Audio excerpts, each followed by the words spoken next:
Good morning all. ये जो workshop है बेसिकली एक बार कुछ दिन पहले लास्ट मंथ की बात है शायद। तो एक कोई फैकल्टी मीटिंग थी मैकेनिकल डिपार्टमेंट में। तो वहाँ मनु सर थे और बाकी फैकल्टी भी थी। तो कुछ ह्यूमन वैल्यूज़ पे हम लोग बात कर रहे थे। तो सर बोल रहे थे कि ये इम्प्लीमेंट करना है आने वाले टाइम में, सब्जेक्ट इंट्रोड्यूस करना है हमें, और जो नया करिकुलम है उस पर भी इंट्रोड्यूस करना है।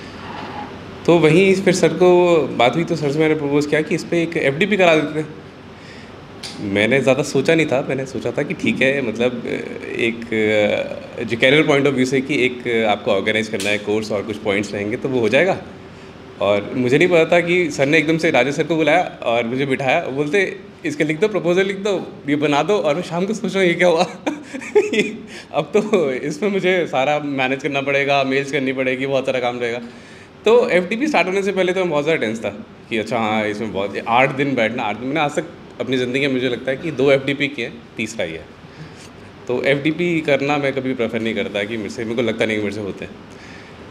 पर एफडीपी वही ना, हमारी जो कोई भी चीज़ हम शुरू करते हैं उससे पहले हमारे दिमाग में किसी भी चीज़ के रिगार्डिंग कुछ पहले से प्री नोशंस होते हैं कि हाँ ये चीज़ ऐसी ही होती है बेस्ड ऑन एक्सपीरियंसेस। पर ये यूनिवर्सल ह्यूमन वैल्यूज़ के कोर्स करने के बाद मुझे एहसास हुआ कि ऐसा नहीं होता। चीज़ों के जो राइट मीनिंग है कई बार आपको समझ ही नहीं होती। जैसे मैं अगर अपनी ज़िंदगी के बारे में, नॉर्मल लाइफ के बारे में शेयर करूं कि मैं नेचर के साथ और एनिमल के साथ बचपन से ही, मतलब शुरू से ही बहुत ज़्यादा अच्छे से, मतलब नेचर के लिए जब पेड़ लगाने या उनकी केयर करनी, कोई पेड़ काट रहा है तो हमेशा रहना कि पेड़ काट दिया, बर्ड्स का क्या होगा, इसका क्या होगा। पर ह्यूमन से रिलेटेड मेरे कोई ज़्यादा इमोशंस नहीं है रिलेटेड कि हाँ ह्यूमंस का तो सारा करते ही हैं, मैं नहीं करूँगा कोई और कर लेगा, पर इनका कौन करेगा। पर अब मुझे लगा कि ऐसा नहीं है, क्योंकि मेरी जो समझ है लोगों के बारे में, पहले तो खुद के बारे में समझ कम है, फिर उस लैक ऑफ कॉन्फिडेंस की वजह से औरों के बारे में सोच कम है। तो वो सारा का सारा साइकिल मेरे को लगता है कि कमी बहुत ज़्यादा मुझ में है। अब इस एफडीपी के ड्यूरिंग मैंने ये एनालिसिस किया कि धीरे धीरे मुझे अपने कॉन्फिडेंस पे काम करना चाहिए।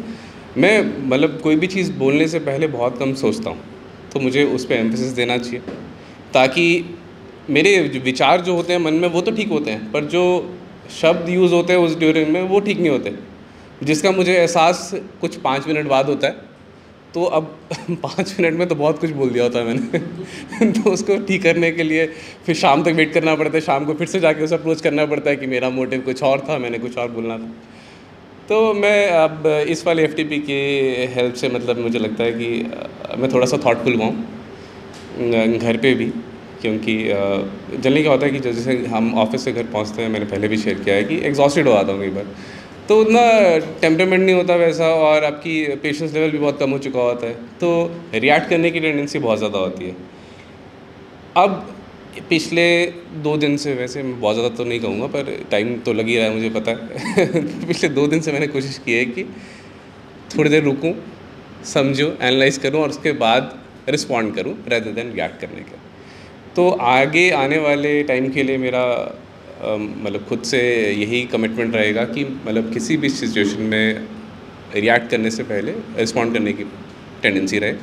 और हैप्पीनेस जिसको मैं नॉर्मली, मैं मटेरियलिस्टिक तो हूँ, काफ़ी चीज़ें मेरी, कई बार खुशी नहीं मानता कि खुशी उससे मिलती है, पर हाँ ये भी लेना है, वो भी चीज़ लेनी है, वो मेरे को लगता है वो मुझ में है।